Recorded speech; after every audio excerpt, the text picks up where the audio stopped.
สบายดีเมื่อสักครู่สักคนมื้อนี้ยามเช้าๆพี่น้องมื้อนี้สิพาพี่พาน้องไปเที่ยวบ้านนาโดดโพนเนียดงเกษตรพี่น้องมากะเบาแปลงมาแวะใส่น้ำมันไปตามหาทีมงานเดียวกันเคยซ่อมแปลงนะกันแต่ก่อนเนาะเพิ่นลงมาตะเวียงจันทน์แต่ว่าเพิ่นเปิดร้านซ่อมอิเล็กทรอนิกส์ร้านซ่อมโทรทัศน์แต่ว่ามื้อนี้ก็บ่แปลงสิไปก่อนสิไปก็เข้ามาใส่ปั๊มน้ำมันอยู่ปตทอยู่หลัก3ปากโด่งพี่น้องไปเบิ่งน้ำกันพี่น้องเนาะทางเฮาสิไปมื้อนี้ก็คือทางเส้นนี้พี่น้องออกไปนี่พุ่นละสายทางเลขที่13ไต้พี่น้องเบรกมาแวะใส่น้ำมันปั๊มปตทไปพี่น้องเดินทางกันต่อ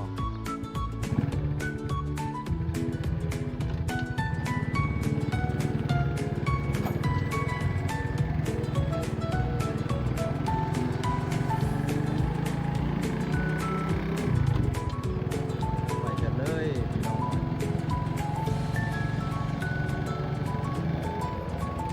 สายทางเลข43ไต้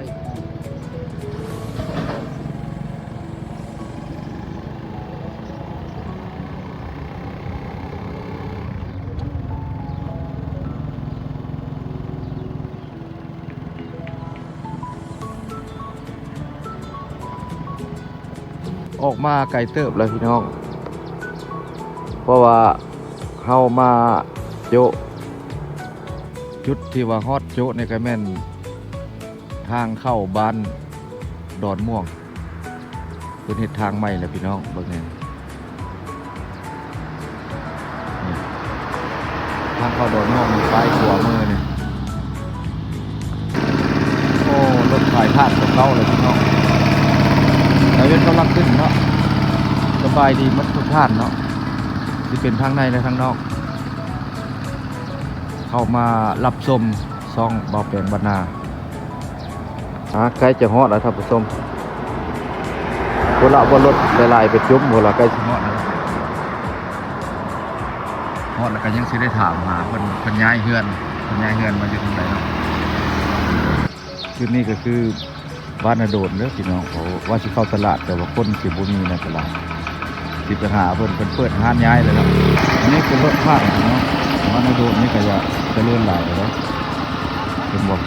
คนละห้านคนบนรถจอดหลายๆตื่นน้ำรถอยู่พี่น้องพอแปลกสิได้กลับไปหาเพิ่นอยู่พุ่นละบ่แม่นพี่น้องย่างสถานบ่ครับ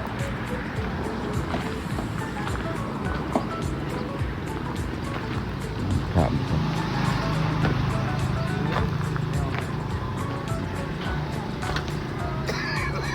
ไปใช้ว่าใช้ห้านลูกฮะ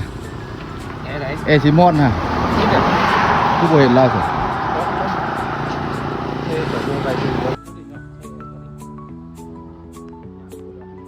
ซุ่มกระไหลพี่น้องเห็นคนแล้วครับ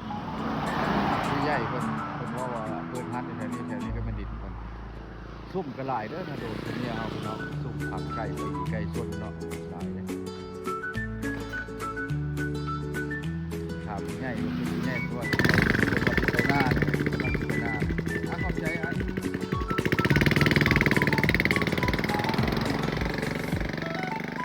รถกับคนเข้ามาหลายเนาะพี่น้องรถได้หั่นคนใดของประเทศสดของเกาหลีคนเข้ามาประเทศลาวหลายส่งเข้ามาไว้คอยบริการน่าจะเป็นจับไม้จับต่อ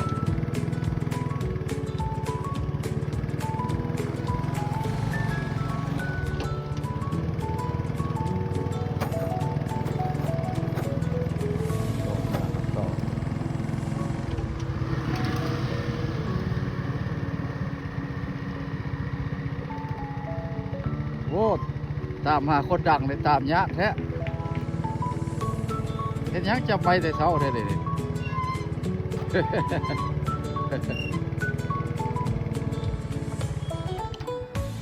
ขับรถตะเวียงมาแล้ววะ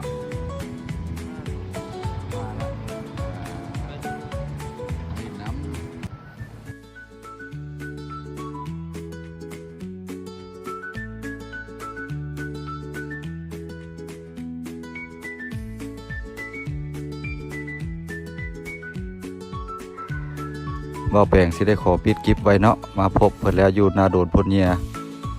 เมื่อได้แค่ขมวดเด้อพี่น้องเฮาเนาะเพราะว่าวิโลหน้าวิโลในสิไปถ่ายให้เบิ่งใหม่คลิปนี้ก็สิบ่มีหยังหลายพี่น้องเฮา